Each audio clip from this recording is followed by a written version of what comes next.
Okay, good morning, everyone. So we will continue today. I just want to know that you can hear me well and that everything is okay.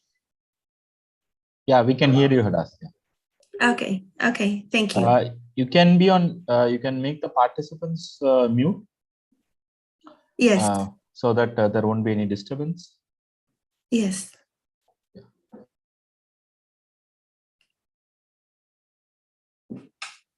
Okay, good morning. Okay. So we will start today. We can just make one small announcement that. Yeah, sure. Before the commencement of the course. So, dear participants, the course, after this course, around 12:30, we will have one Google Forms will be circulated in the chat box where you will be asking to take up a small quiz and then you submit those. That will be helpful for us to grade, for evaluate your performance for this course. So the link will be shared at 12:30 once after the lecture is over. Over to you, Hadas. Okay, thank you very much. Okay. Thank you. I will share the lecture.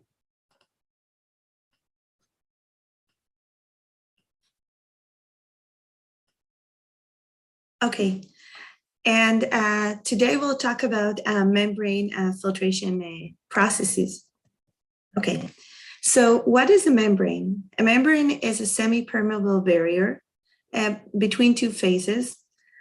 Membranes actually let certain compounds pass through the membrane and others are rejected. And we can see here different types of a certain type of membrane. We can see the feed in, feed out. The membrane has different layers, and this is the semi-permeable barrier. And selective molecules pass through it, which are mostly water molecules. If we look at the advantages of membranes, they're portable and easily replaceable. They have high efficiency and separation selectivity. And they're good in providing safe and good water. The worldwide membrane markets grows every year at about 10%, and 75% of the total membrane market is in the USA, Japan, and in Europe. Generally, membranes are used for industry, for cleaning industrial wastewater. They're used for concentration, purification, and for fractionation of macromolecule mixtures. So they have different uses. Compared to regular or standard granular filters, membranes have an advantage as they have a small footprint. They are compact and they're very robust, and they provide very high quality water. Membranes can actually achieve selective transport through a variety of mechanisms over different length scales. Okay, so please look at figure A. The effective removal and rejection of pollutants, such, for example, as suspended particles and pathogens, can be mainly achieved by size exclusion. So removal of particles, such as particles in water, in effluent, bacteria, and viruses, are mainly removed by size exclusion, okay? So they're removed by size. However, they can be removed also by adsorption and also by electrostatic repulsion between the charge of the contaminant and the charge of the membrane. The selectivity results in, also there is selectivity that results in a difference in the solubility and diffusitives of the membrane material. So we can see here a separation that is done by diffusion, molecular sieving. So molecular sieving means that the particle that is being filtered is larger than the pore size. However, we can also have separation with diffusion, okay? And here we can see, for example, separation by charge. So this membrane, for example, will only transport the negative charges. So this is a mixture of negative and positive charges, and only the negative charges will pass through. Diffusion is mostly governed by very small particles, atoms mainly, either monovalent or for example, divalent molecules.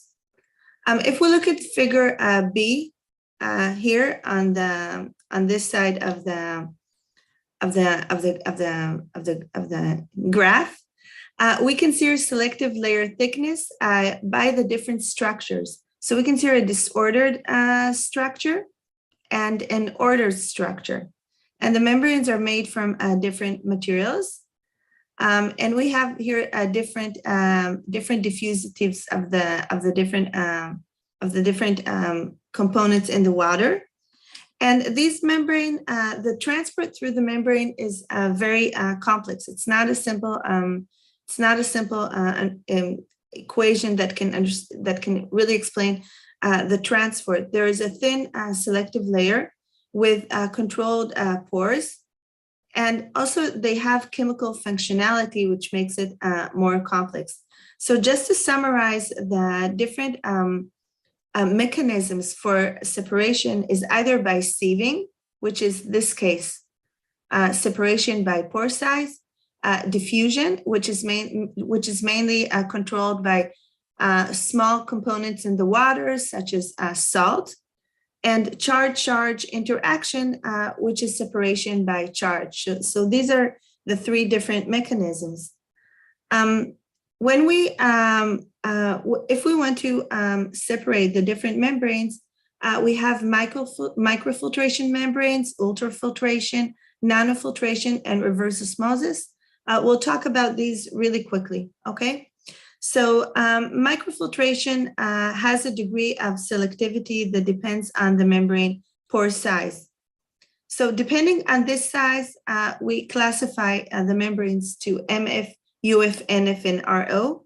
Well, MF is defined as a membrane separation process that removes particles with an average molecular weight larger than 400 kilodaltons, which actually, using membranes that have a pore size between 0.1 to 10 microns.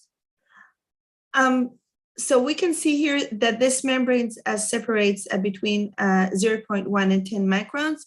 Therefore, it will separate the suspended particles, the sand particles, and so on. However, particles that are smaller than this size will pass through the membrane. Also, in addition to that, MF membrane, the advantage that it requires a very low pressure, less than 2 bars, which means that we can use MF membranes in many water treatment facilities to remove total suspended particles, to remove bacteria. However, microfiltration membrane will remove these particles, but viruses and particles smaller than that will actually pass through the membranes. So it can partially separate biocontaminants from water, but not entirely. The next type of membrane is filtration. An ultrafilter has actually very wide applications. One of the most prevalent application for UF is actually as a pre-treatment for reverse osmosis in seawater. And also in desalination. It filters more than, or separates more than a microfiltration. So for example, it can separate also viruses, while it will allow smaller molecules to pass through. So ultrafiltration could be used for separating emulsified oils, metal hydroxide, colloids, dispersed materials, suspended solids, and large molecular weight materials. However, since the pore size is between 20 nanometers and 0 micron, but it's not entirely that, it separates 90% out of this size. It will usually separate, for example, viruses in water and colloids. However, molecules will pass through it. So for example, salt will pass through an ultrafilter. In addition to that, it is comprised of a semi-permeable polymeric layer that has also a backing material. Okay, so it is formed out of two layers. One is the semi-permeable material and another one is the backing material. And again, UF will separate colloids and viruses from water. The next type of membrane is nanofiltration membranes, and it will separate at about sizes of less than 1 nanometer. It can separate, for example, organic material with molecular weight less than half to 1 nanometer, while larger divalent ions and other inorganic charged particles can actually the nanofiltration will allow divalent particles to be separated. However, monovalent particles will actually pass through. So if we look here at the nanofilter, the yellow one, the divalent, so calcium and magnesium will be separated through nanofiltration membranes. Therefore, if we want to remove hardness of water, nanofilter will serve as a very good option. However, removing the entire TDS, total dissolved solids, will not be applicable for nanofiltration, as it will pass chloride and sodium. Okay, so it is very efficient in removing hardness, but not salt in general. And then the last type of membrane is reverse osmosis. It will remove almost all the different particles. It is actually, the mechanism is by a diffusion.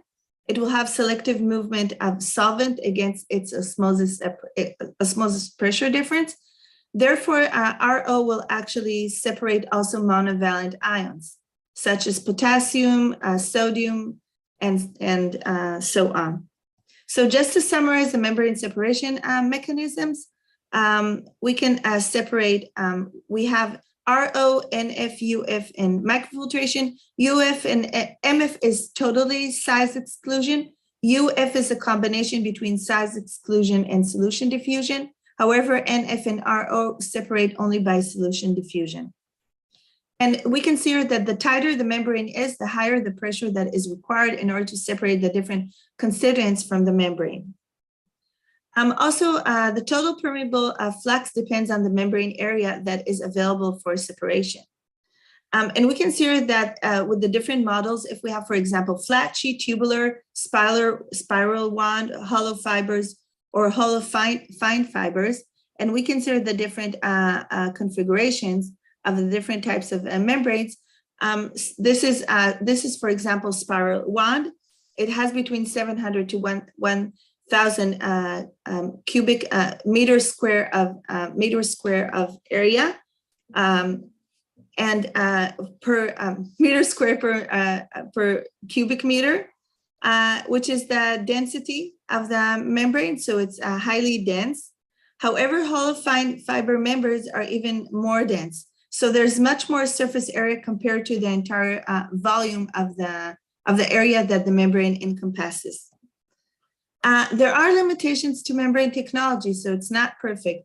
One of the limitations is selectivity, and another one is fouling, biofouling, which we have discussed in previous lectures.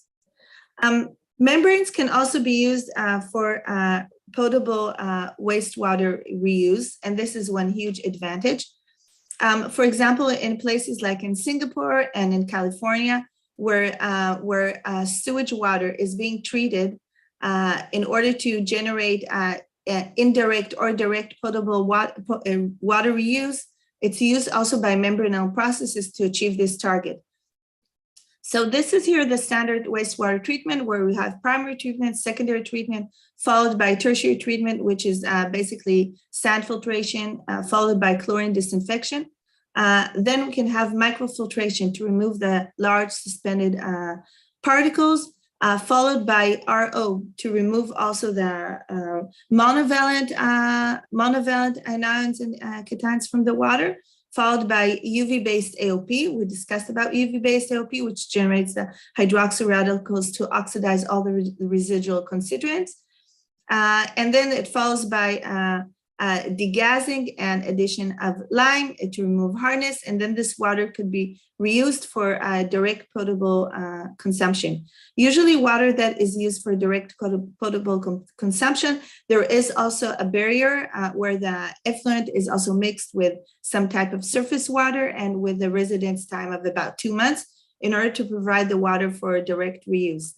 And for example, in Singapore, this water is named new water, which is basically sewage water that is highly treated, which also includes membranal treatment and has also is mixed with surface water and provides with a certain residence time, followed by water treatment and then direct consumption.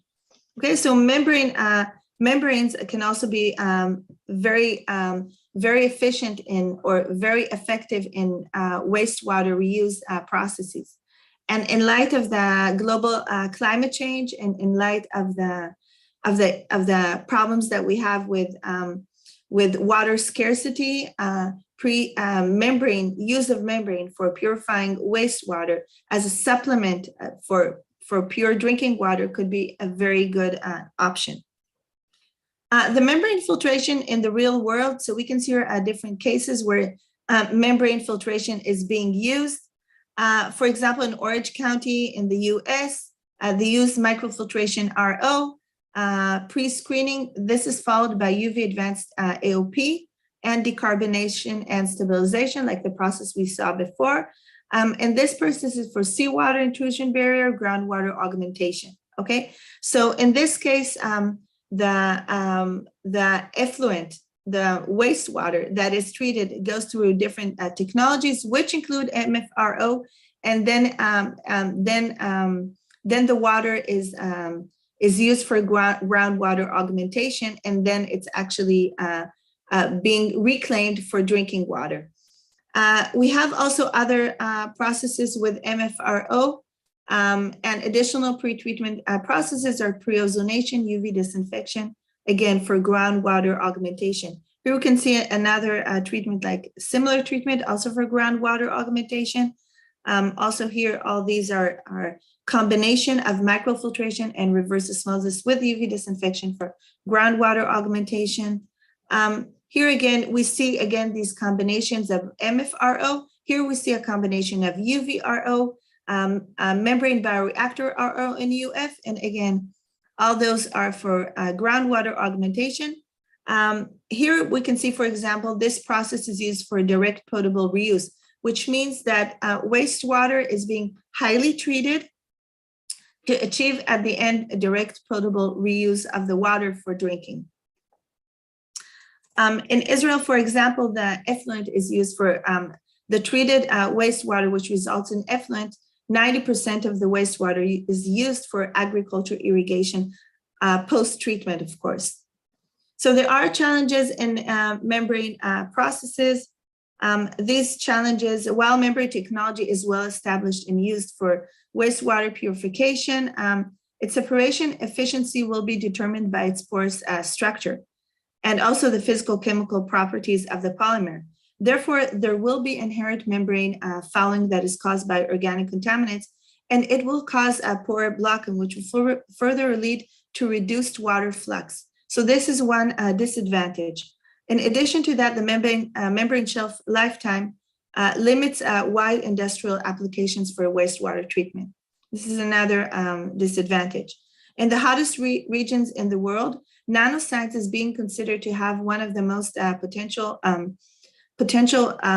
ways of thinking actually to solve the technical challenges associated with removal of water contaminants. So how can nanoparticles be actually integrated into membrane processes? And I'll discuss this very soon.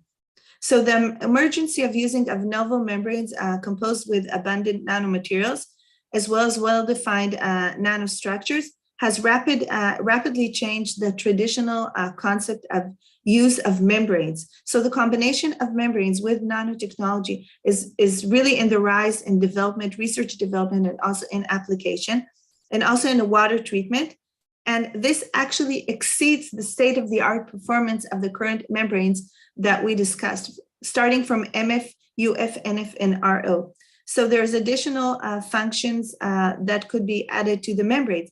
For example, with antibiotic resistance, fouling resistance, and catalytic activity, as we discussed yesterday, with photocatalytic membrane reactors. Therefore, nanomaterials and nanotechnology has emerged as the best possible method to develop high performance separation of membranes and to help to solve the expected global water crisis. Therefore, research on the combination of nanomaterials with membranes is in the rise because it does have a huge potential to solve all the disadvantages and challenges with the current membrane design. Okay, so this is highly important. So the challenges are expensive and limited durability, low permeability, fouling propensity, and concentrate sludge production. Nanotechnology could be a potential solution for all these disadvantages. So if we look at the advantages, is continuous separation, membrane properties can be adjusted, upscaling is easy, hybrid processes are possible. However, the drawbacks as low membrane lifetime, low selectivity, upscaling is linear, and concentration polarization that will result in membrane fouling. And this is actually recapped. What we learned before is actually translate to the conditioning layer on the membrane. And nanotechnology could be a potential solution for these drawbacks. So this is very important. So there are different types of membranes. One of them is two-dimensional material-based membranes. So this is, for example, relates to carbonation nanomaterials, polymer nanoparticles, molecular organic frameworks, MOF, and metal composites and carbon nanotubes. So all these so if I'll just repeat again, nanomaterials for membrane filtration processes include carbonation nanomaterials, polymer nanoparticles, metal composites, carbon nanotube, graphene oxide, bipolymers, and so on. So these nanomaterials can actually be combined with the membrane. So one of them is in 2D materials-based membranes. So it's a combination of 2D materials in the membranes. Another one is nanosheet-based membranes. So nanosheet-based membranes will include graphene and graphite oxides, okay? So this is the second option. And the third option is nanofibers-based membranes. So these membranes will actually include biopolymers and proteinaceous fibers, okay? So just to summarize, the new different innovations that could be done with membranes is combination of 2D materials, combination of nanosheets, and combination of nanofibers, okay? So all these 2D nanomaterials, nanofibers, and nanosheets will actually allow us to develop composite membranes compared to the monocomponent membranes. So just a little bit to discuss about each of the different possibilities for actually for designing new membranes. One of them is 2D materials, which are characterized by strong in-plane chemical bonds and weak interlayer bonds. The attractive prospects to use automatically thick layers in some areas of the membrane science originates from the from the goal to get reduced molecular pathway, high discrimination factor, and in some cases, we want to really control the thermal conductivity of the membrane.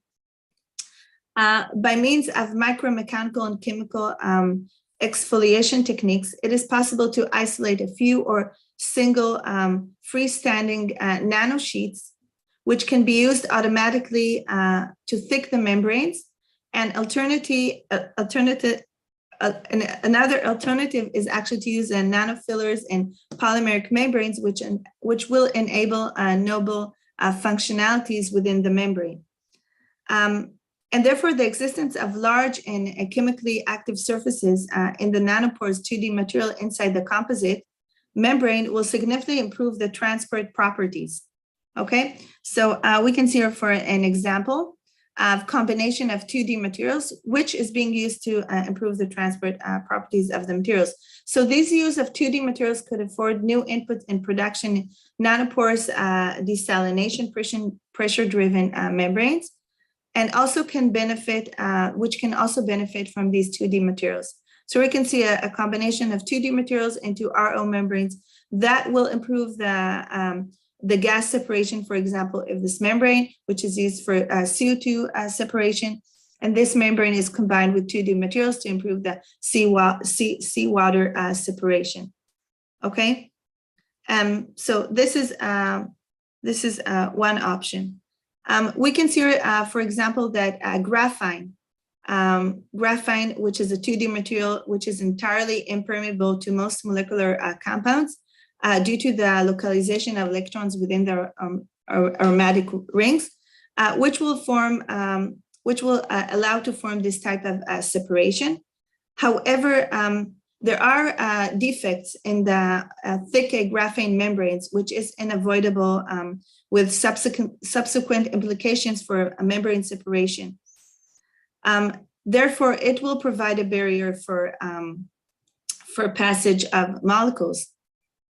So the graphene oxide based membranes actually did attract extensive research due to their use in nanofiltration based membranes and their excellent mechanical and chemical properties. And more importantly, what they can do, they have an ultra thin 2D structure and controllable surface chemistry. So we can see here graphene oxide based NF membranes, which have a very controlled surface chemistry. However, there are issues, of course, with permeation of water through graphene-based membranes. So this is one thing to consider. Also, another option is the nanochannels of these membranes found in 2D graphene oxide or graphene oxide nanosheet will allow gases and ions with smaller sizes than those of the channels to permeate while blocking all the other species. So actually the nanochannels could be added, the nanochannels of these membranes will actually allow separation of very small ions. And these also membranes have a strong hydrophilicity, high chemical stability, excellent anti-fouling properties. Therefore, GEO has become the most promising candidate for fabricating high-performance nano-F membranes, okay? So this is one option. However, there's, of course, challenges in these membranes, for example, with hydrophobic compounds and that have high transport resistance. And in addition to that, the chemical modifications of these membranes can yield high flux without sacrificing rejection. So this is, of course, an inherent advantage of these 2D materials. Okay, so the fabrication techniques of 2D materials could include solid support, fluid-fluid interface, brown film extrusion, and filtration. And so this are the different processing, the methods, and these are different examples for 2D based membranes. There is also another type of membrane, which is protein nanofiber based membrane. The raw materials, for example, in this case is 2-aminoethanol and cadmium nitride. And therefore cadmium hydroxide nanostrands are achieved. A ferritin solution is being added. It's filtered on the polycarbonate membrane, immersed in GTA, and the acid is washed to remove the cadmium hydroxide, and a freestanding nanocomposite membrane is being achieved. Okay, and these are the processes to achieve this membrane, and this is how the membrane this is how the nanomaterials are cross-linked with GTA. And then after peeling off, we can receive the protein nanofiber based membrane. Okay, so this is another option for a remarkable new generation of membranes. There is also another option for freestanding nano composite membranes. that are used from graphene oxide, carbon nanotubes, boron nitride, carbon nitride biopolymers, and protonation nanofibers. So this is another option, just one second, another option for designing of new generation membranes. Another type of membrane is nanofiber-based membrane, which has a very high rejection, high flux, high mechanical strength. It's chemically stable, has simple fabrication, and easy recycling. And this is a process for actually synthesizing such a membrane. These various membranes have actually huge advantages. However, the synthesis of these membranes is sometimes highly complex. I would say that conventional membranes, they lack many of these characteristics that are actually designed by these special-based nanofiber membranes. However, if they will replace the conventional membranes, that really depends on the efficiency, on the cost of synthesizing these type of membranes, and also these properties. So the design and the scale is very critical. This is again nanofiber based membranes, and the separation performance, and this is an example of separation performance for membranes with these model compounds. These are the different compounds, for example, green fluorescent protein, GFP, cytochrome C, bovine serum albumin. The concentration ranges from 0.05 milligram per milliliter and 85 micrometer. The flux, which is in units of liter per hour per minute per bar, LMH per bar, ranges from 1,000 to about 1,100. The rejection at 10 minutes is, we can see here, is above 90%. The rejection after 2 hours improves, and the rejection at 24 hours is actually, and so it wasn't measured in all of the different membranes. However, it can reach also almost 100%. Nanofiber-based membranes could be suited for various applications. For example, with different materials, one of them could be silicon nanofibrils.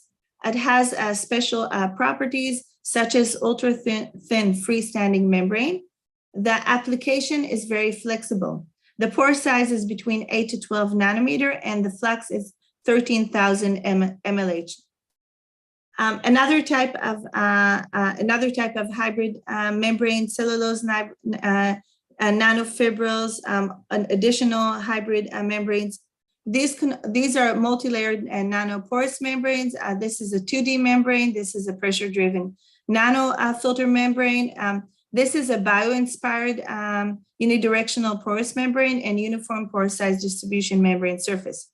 And the different applications, for example, are for wastewater treatment of nanomaterial separation, ultra-fast water transport, separation of dyes, and flexible substrate for electronic devices, excellent visible light photocatalyst membrane, and stable and high selective salt reduction.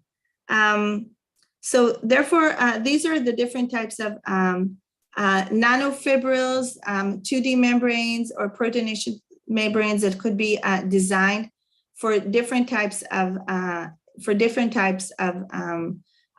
applications. Usually for improving separation, and also for excellent photocatalytic properties. These membranes could be highly selective. They can improve the flux. They can be designed to be ultra thin, and also they can be designed for impressive mechanical strength and a low biodegradable biodegradable properties, which will increase the lifetime of these membranes. So for example, the functional groups such as hydroxyl, amine, and carboxyl can be easily modified to get effective in inorganic ion removal, such as heavy metals and also halide ions. Also, protonation membranes are actually very good candidates for development of very strong, sustainable biocomposite materials for environmental remediation applications. In addition to that, for example, if we look at the nanofibers in a stabilized dispersion media, which is mostly water, were filtered out and leaving behind this ultra-thin protein membrane on a porous structure. So various protein-based materials such as silk, keratin, collagen, lysosome, etc., are highly ordered architectures. And once they're formed with self-assembly on repetitive building blocks into higher order structure, they can be utilized as a nanofibril-based membrane.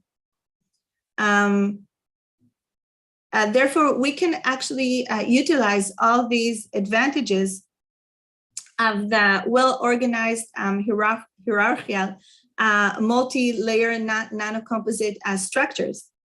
And these membranes, if I want to summarize, they can show ultra-fast water penetration, exhibit high efficiency to remove, and even in some cases, then can be used for reuse of heavy metal ions, dyes, proteins, and nanoparticles with high permeability for water filtration compared to conventional membranes. Therefore, the nanofiber-based membranes can be served as a good alternative to conventional membranes. In addition to that, for example, with the nanofiber membranes, it's possible to control the pore size in a very narrow range, even between 6 to 12 nanometers. So water pollutants such as dyes, proteins, and colloids of nanoparticles will be efficiently rejected while the water will pass through these membranes. Just to give a small summary of the different membranes.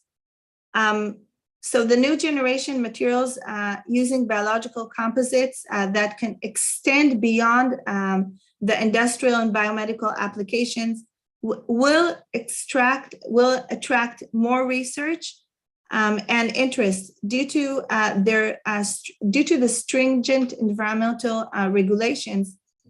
These membranes have a huge potential. So just to summarize, we discussed about natural proteinaceous nanofibril membranes. And these natural proteinaceous nanofibril membranes can result in freestanding separation membranes, which are very mechanically robust. And they contain different channels with narrow diameters of even less than 2 nanometer, which allow ultra-fast performance of water while withstanding extremely high flux. So the natural proteinaceous nanofibril membranes can actually allow a separation of very small, separation of less than 2 nanometer with ultra high flux and with mechanical strength. Other types of freestanding membranes that can be generated from graphene oxides, carbon nanotubes, carbon nitride, and proteinaceous nanofibers are used to prepare very ultra thin freestanding membranes. And compared to conventional membranes that lack the characteristics, for example, with oil-water separation at very high fluxes. So this is one of the advantages of these membranes.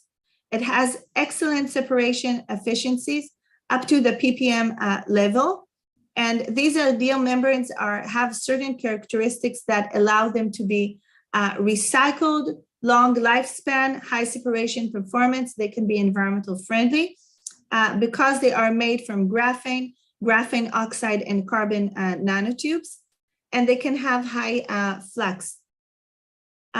Therefore, the conventional membranes compared to these type of membranes,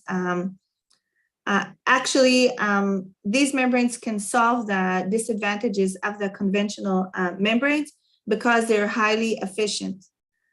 In addition to that, the polymeric nanofiber membranes, as discussed before, they have the nanofiber-based membranes are a very good alternative also to conventional membranes, okay? So these are also good alternatives. And also we discussed about the proteinaceous membranes that various protein-based raw materials such as silk, keratin, collagen, lysosome with highly ordered architectures could be the building blocks for fabricating the nanofiber-based membranes. Among the different proteinaceous membranes, the silk proteins have unique properties, which are known for their very impressive mechanical strength and biodegradation properties. And they are actually inspired by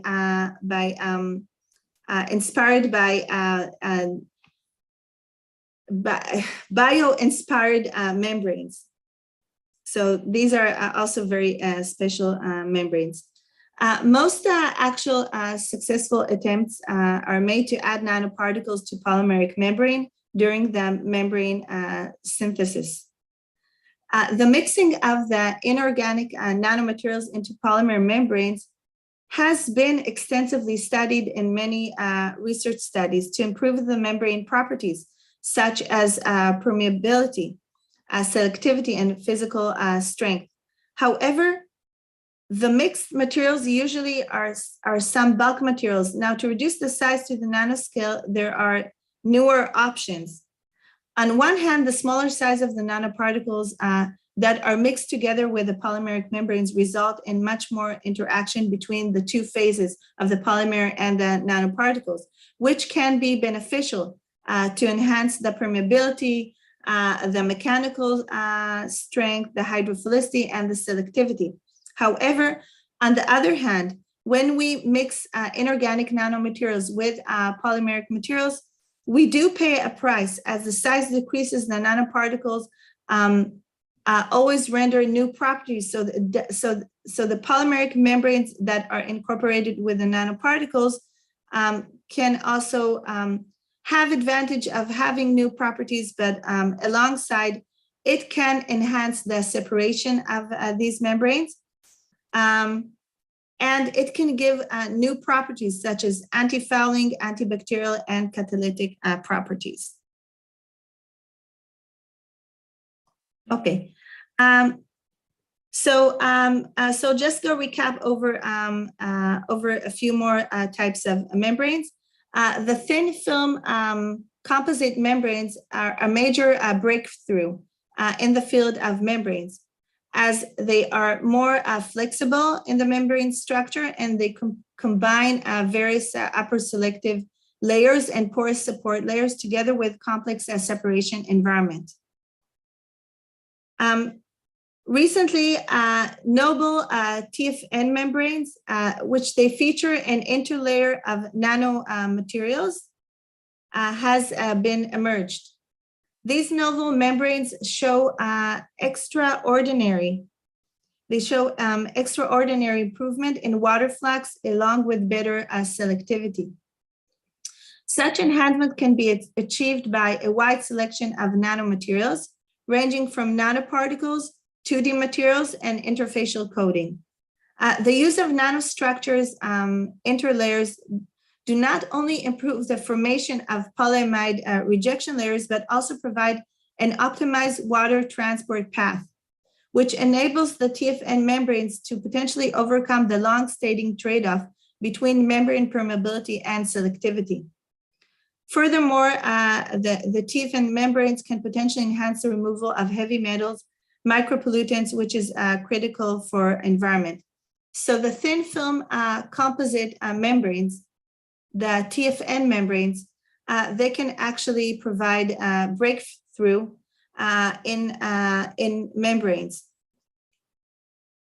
And this is the growing interest in fabricating TFN membranes with an interlayer where the nanomaterials or coated layers can be uniformly deposited on the substrate before forming the polyamide layer.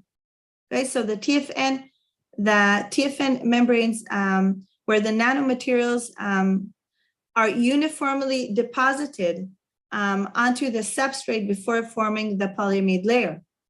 The solute rejection and thus the selectivity of the TFN membranes are strongly dependent on the properties of the incorporated nanofillers. It is also believed that the highly defined interior channels of some of the porous nanofilters can selectively enhance the membrane selectivity due to their size exclusion. So this is another advantage. While the nano challenges are large enough to transport water, a solute which has a size greater than the channel size cannot transport through these channels. Solute rejection can also be improved by additional solute nanofiller interactions, such as enhanced electrostatic repulsion of anions by negatively charged nanofillers. So by combining negatively charged nanofillers, we can also have size exclusion, but also another mechanism of electrostatic repulsion. So combining different mechanisms within the TFN membrane. Similarly, the use of hydrophilic nanomaterials. So if we also use hydrophilic nanomaterials, such as polydopamine, hydrophilic metal organic frameworks, it can even improve moreover the selectivity against hydrophobic compounds, such as endocrine disruptive compounds, as a result of suppressed hydrophobic interactions. So in addition to being highly selective, in addition to controlling the channel size, in addition to enhanced electrostatic repulsion, we can also design these membranes to be hydrophilic. So combining different mechanisms into one membrane will actually serve as a huge advantage compared to the conventional based membranes. In addition to the interior channels of these membranes, we can also design with selective interfacial nanochannels that can be achieved to enhance the solution rejection.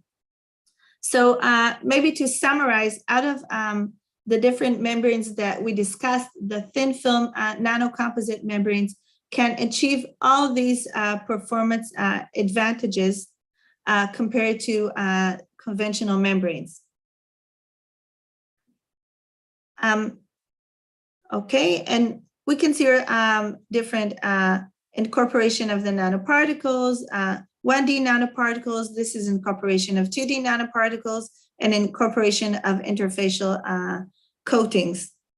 And this is a comparison of the normalized water performance to the different nanoparticles, 1D, 2D, and interfacial coating, and also the normalized selectivity of these different membranes. So this figure actually compares the enhancement of water performance and water salt selectivity for different types of materials. On average, nanoparticles double the water permeance, but with relatively insignificant enhancement in selectivity. So we do have enhanced water permeability.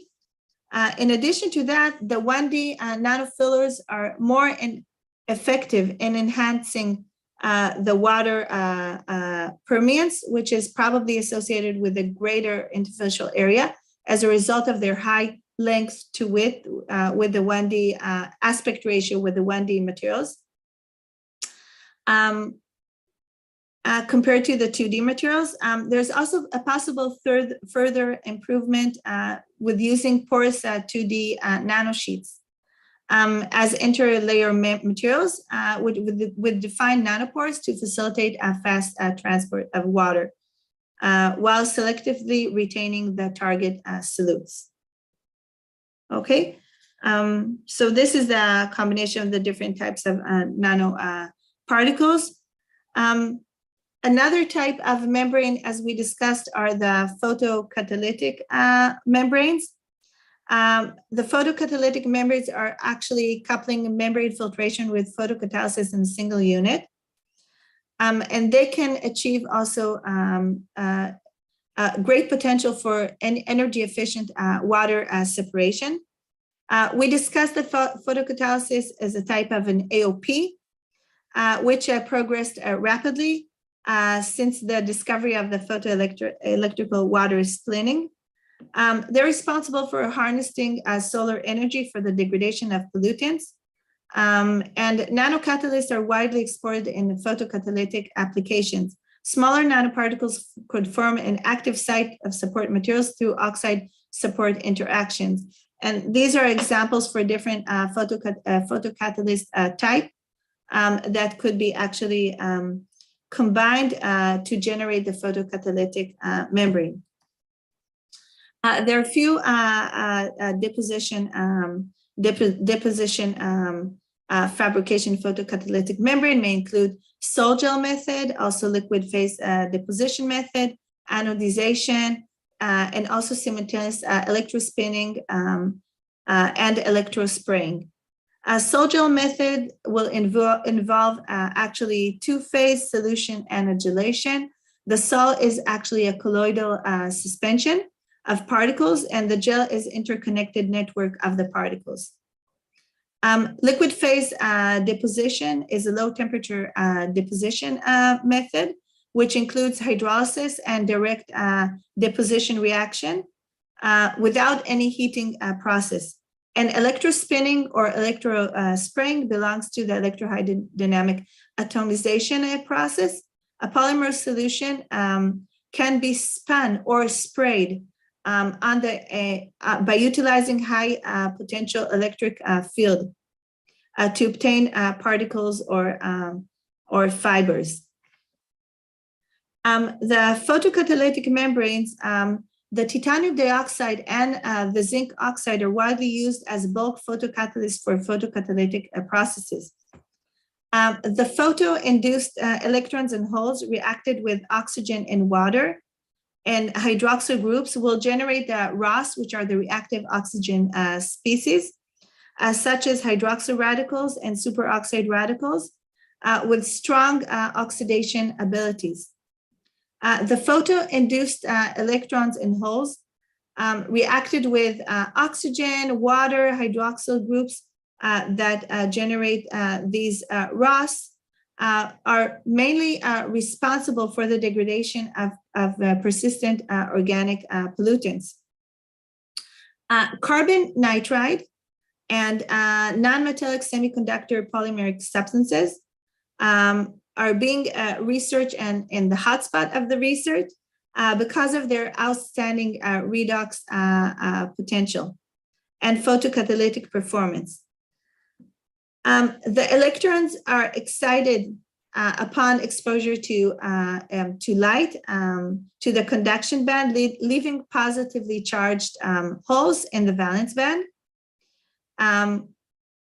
And while the graphitic carbon nitride, for example, can absorb the photons and generate a larger band gap. And these conditions are actually that its energy is equal to or larger than the GAN back. These photo-generated electron hole pairs are separated and migrate to the catalyst surface. We discussed this yesterday, and they therefore trigger a series of redox reactions.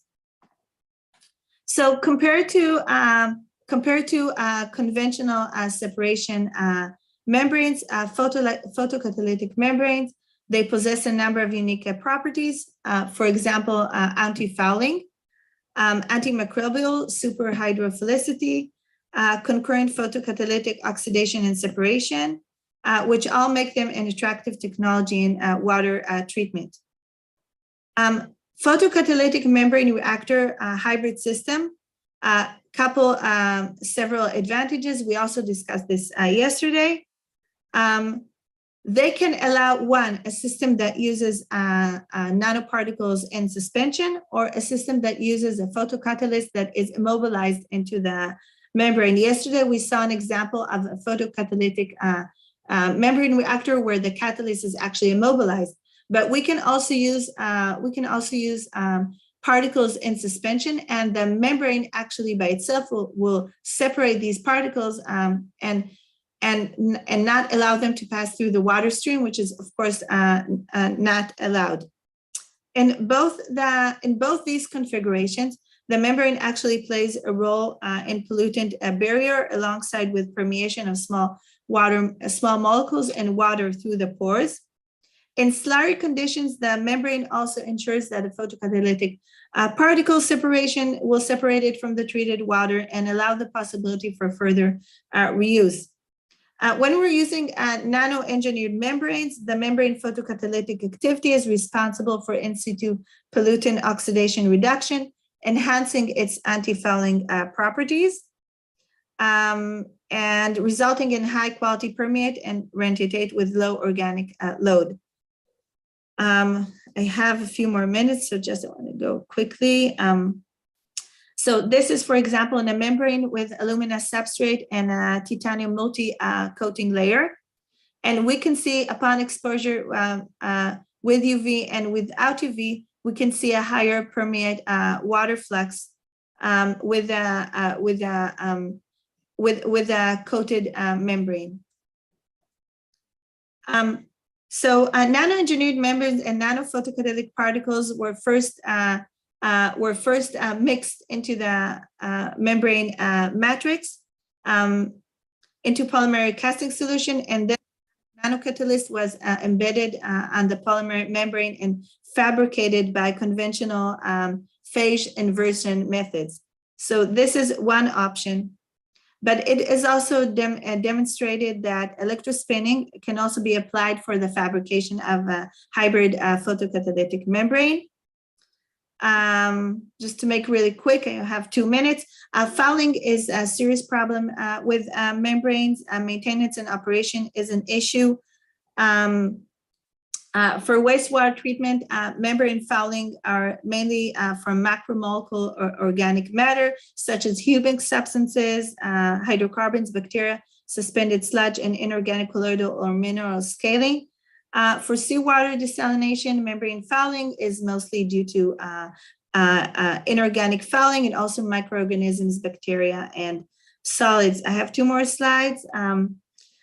Early attempts to develop hydrophilic membranes to elevate the surface biofouling by anti-adhesion. So this was actually the early attempts on to how to avoid fouling of these membranes. However, this is not sufficient to control biofouling just by changing the hydrophilic nature of the membranes. So therefore, there is a need to develop and control biofouling for long operation of the membranes.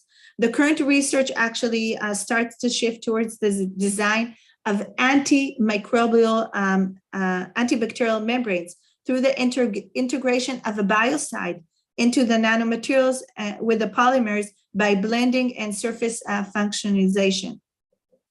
In addition to that,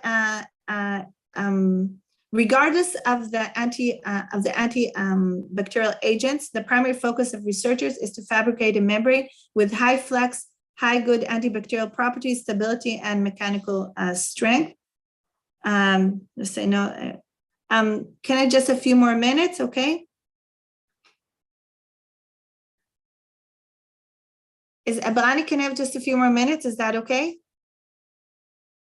Okay, so I guess it's okay. So anti-fouling performance of membranes depends on various parameters such as the surface area, zeta potential, pore diameter, surface roughness, and inclusion of biocides and antibacterial agents.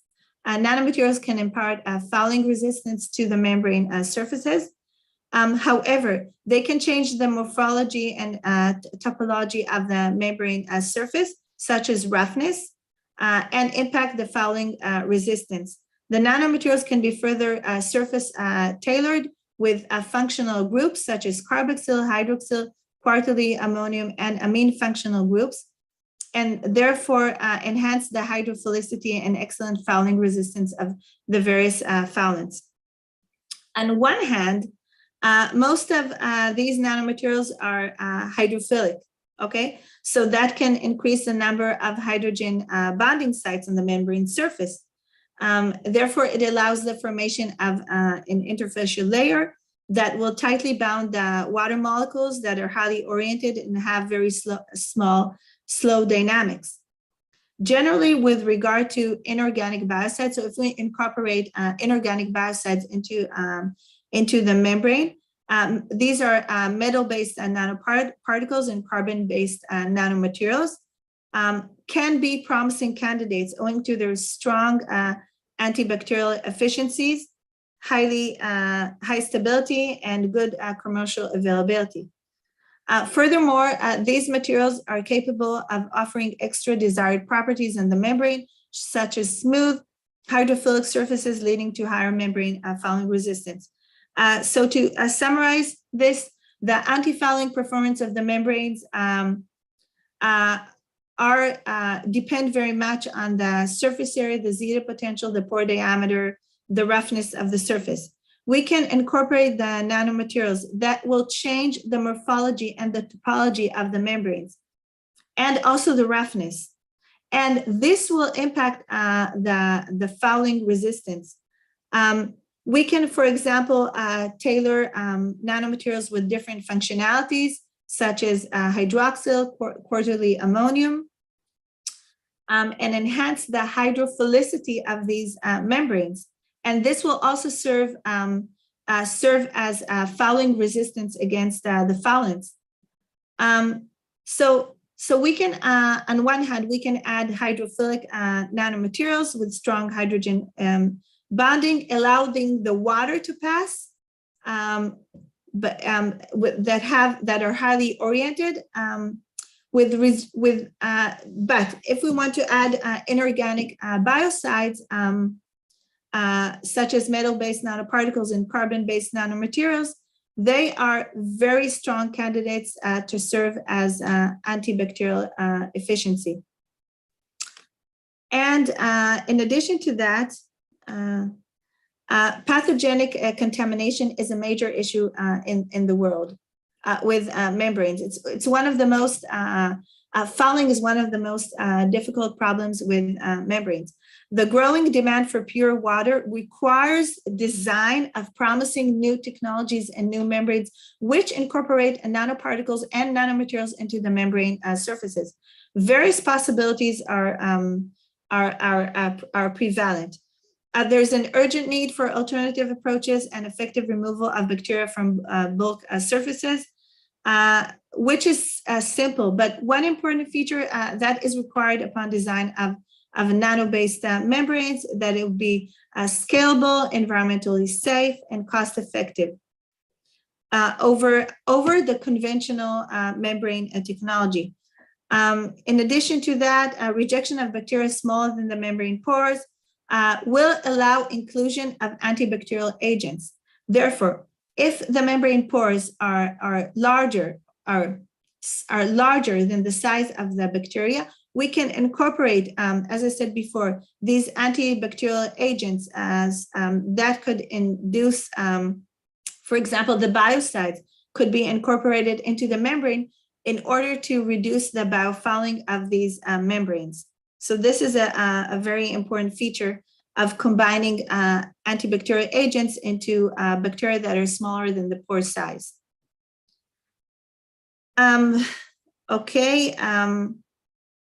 So we know that there's a serious water crisis and an urgent need for exploring these new membranes.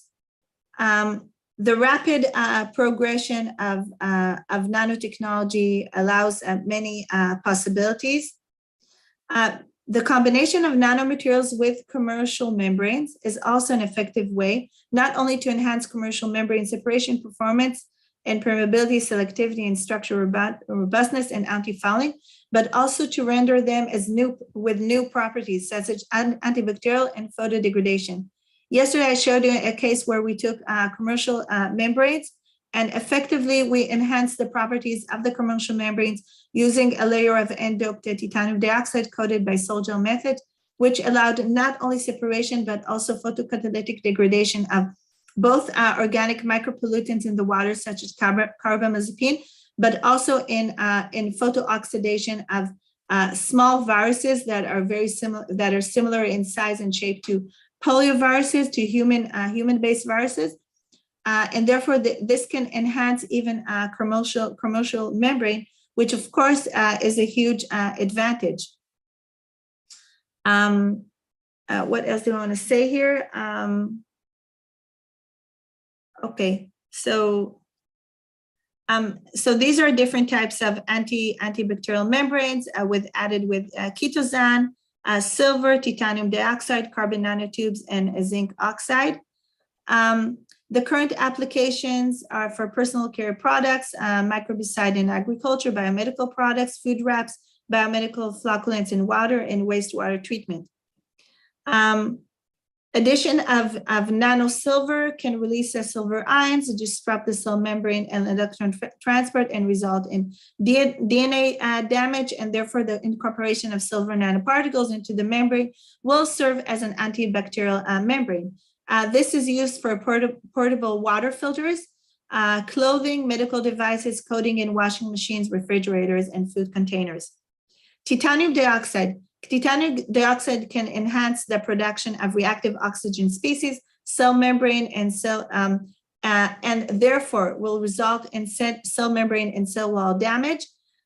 This is also incorporated in air purifiers, water treatment systems for organic contaminant degradation, and also for biofouling control. Carbon nanotubes can physically compromise the cell envelope. It doesn't have any application, so any of you research scholars can work on this. It will be probably a publication. Zinc oxide, it can actually, the mechanism is intracellular accumulation of the nanoparticles, cell membrane damage, hydrogen peroxide, in situ hydrogen peroxide production and release of zinc ions. Zinc oxide is actually used in antibacterial creams and lotions and deodorants, and also self-cleaning glass and ceramics. To summarize, the enhanced permeability and selective trade-off consisting of ultra-high flux and outstanding rejection is considered the foremost challenge in membrane science. So one of the highest challenges in membrane science is to receive enhanced permeability and selectivity trade-off, and ultra-high flux and outstanding rejection. This is what we want. This is considered the challenge in membrane science. Ultra-thin permeable layers are strongly desired to reduce resistance to mass transfer while retaining high structural integrity and separation factor. In general, when nanomaterial is incorporated into polymeric membranes, it can exhibit excellent separation performance with fast permeation and high selectivity, while often showing poor tolerance to high temperatures, organic solvents, and corrosive environments. So that incorporation of nanomaterials into the polymeric membrane can exhibit very good separation, but it will show poor performance for high temperature solvents and so on. The ultra thin film nanocomposites, the TFN membranes, incorporating nanomaterials exhibit enhanced water performance. Their rejection is only moderately improved, or even impaired due to the agglomeration of nanomaterials and formation of defects. The reality of the ideal separation membrane for water purification is increasingly more and more apparent with the discoveries of new nanomaterials and design of new membrane structure, but it's still a very long way from the lab to the market and to commercialization. The balance of production cost and simplicity in manufacturing operation is a key challenge with all the newly designed membranes and incorporation of newly designed nanomaterials into the membranes. Further, along with advancements of nanomaterial application in water purification, there's also been development of growing concern over the potential environmental health and safety risks. We discussed about the toxicity of nanoparticles in the environment. Therefore, the incorporation of nanomaterials into the membrane may pose health risks to the aquatic environment. Therefore, nanomaterials with low dimensions tend to be highly reactive, mainly due to high surface to mass ratio, exhibit potential environmental risks.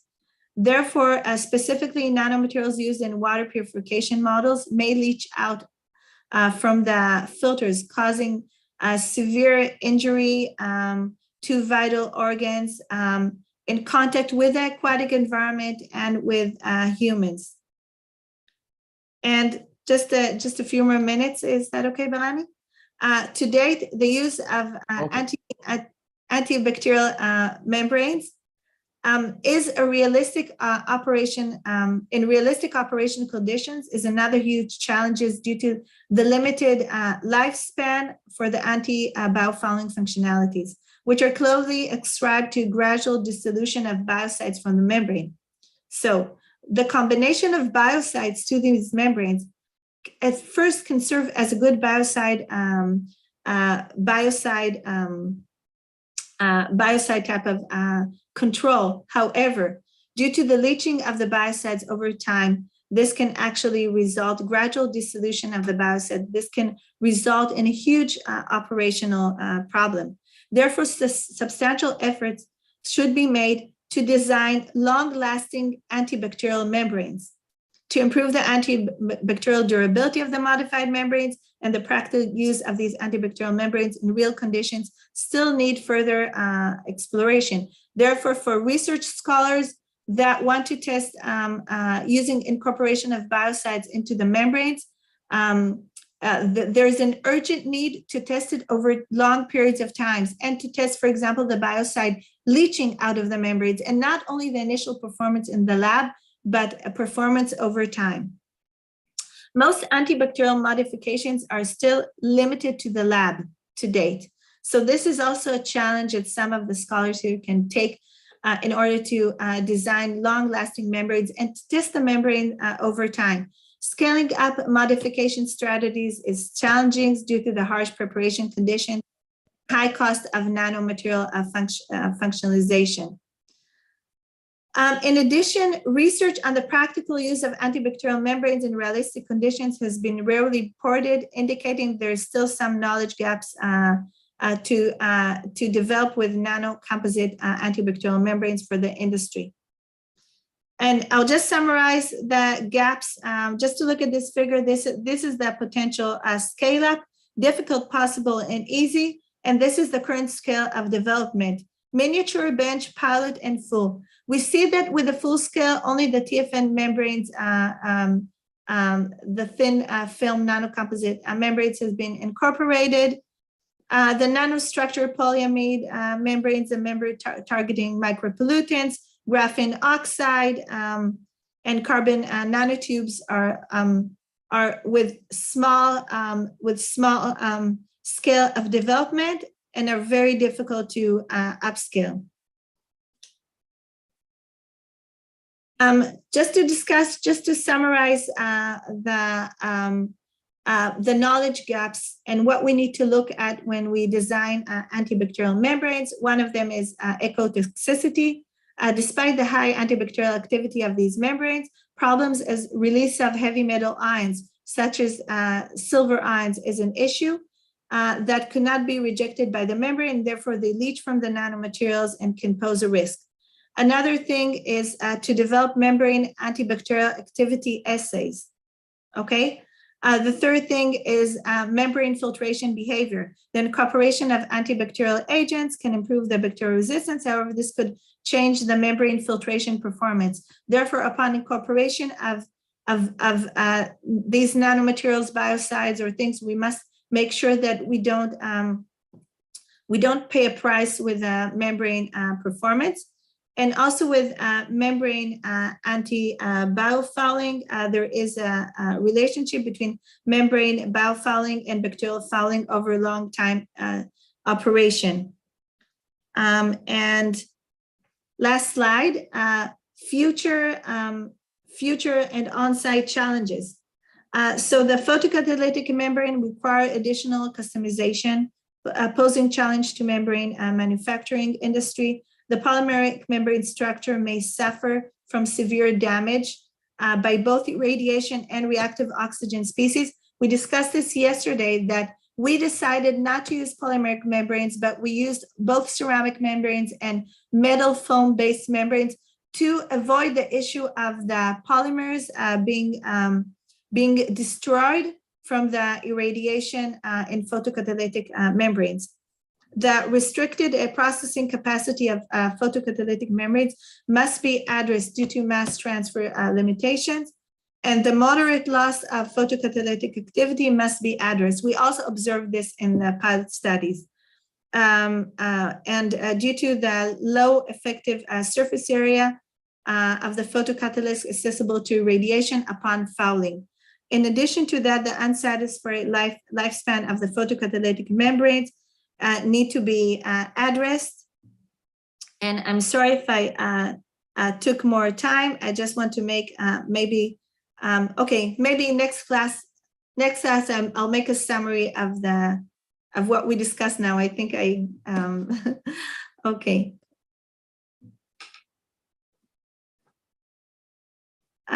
Dr. Barani, I know you wanted to finish at 8:30. I'm sorry that it took a little bit more time. No issues, no issues. So now they have the quiz, right? Yeah. They have the quiz. So okay, the quiz does not include the different 1D, 2D membranes, so don't worry about this. yeah, that will be sheets and the nano sheets and the nanofibers and the proteinaceous membranes. It's not included in the quiz. Yeah, those are very basic things. What we have gone through in the course has been put forward in the MCQ type. So I think that won't be. Yeah, I'll make a summary of that. So the next class is in 2:30, right? Yeah, 2:30. Till 4:30. Okay. Yeah. So we can kickstart them. We can join by 2:25. So then everything will move on as per the schedule. Yes, so just one more thing. I will maybe summarize all the different types of membranes when I'll start next class, and then I'll go to discuss the future plans. Okay, because I think it was very fast, and I'm just stressed that maybe it was too fast. Okay. Yeah. Okay. So we will have the session 2:30 to 4:30. Then we will. Okay. Hadas, you can make me as the host. Could you just kindly make me as the host?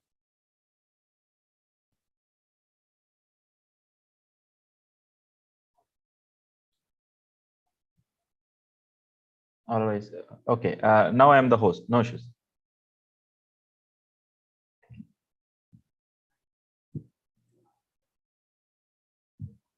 So, dear participants, so we can start a small exam by 12:30.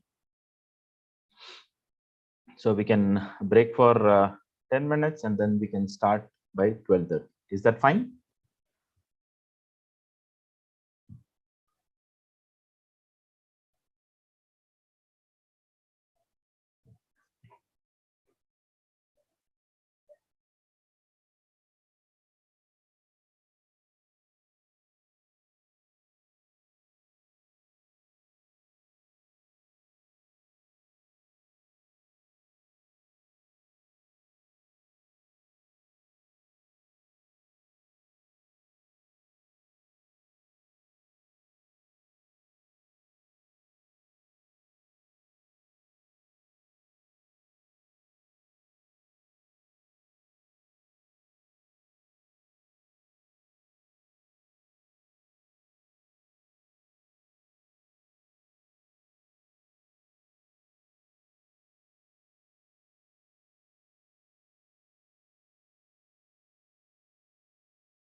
So good afternoon all.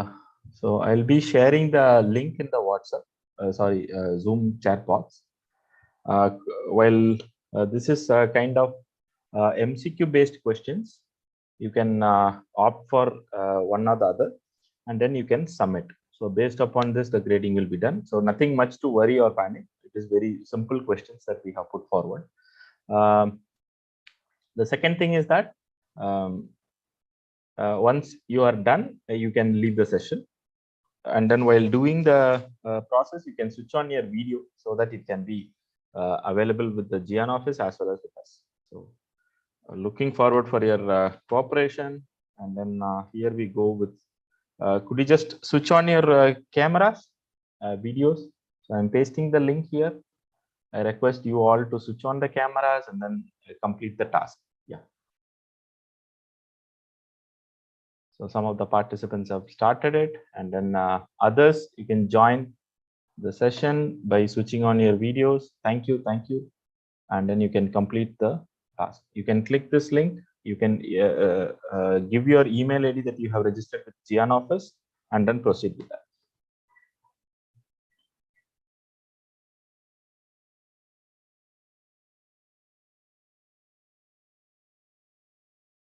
You can be available till the end of the exam by keeping your video on.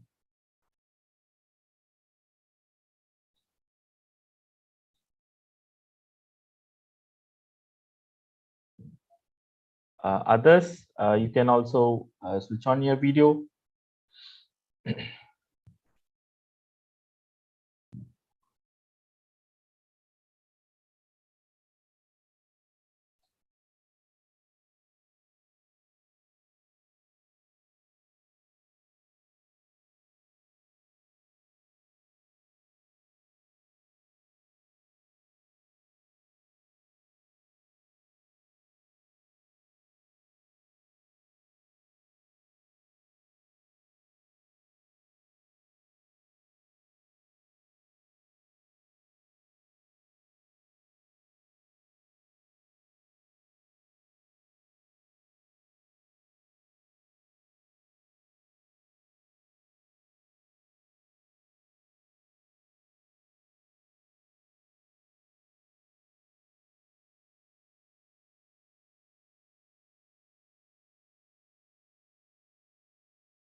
I request others also to participate in this short exam by turning on their camera.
So it's the last 5 minutes. Exactly speaking, it's the last 4 minutes. You can submit your answers. So those who have submitted, thanks a lot. So let's rejoin at 2:25.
So you all can submit now. So it's about to be 1.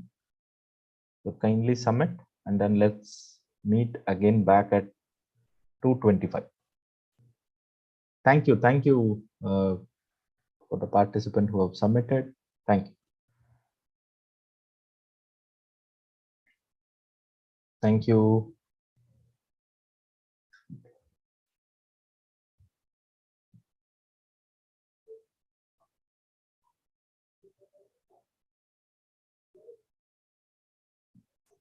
Okay, people who have submitted can log off from the session, and then let's meet at 2:25. Yeah, thank you.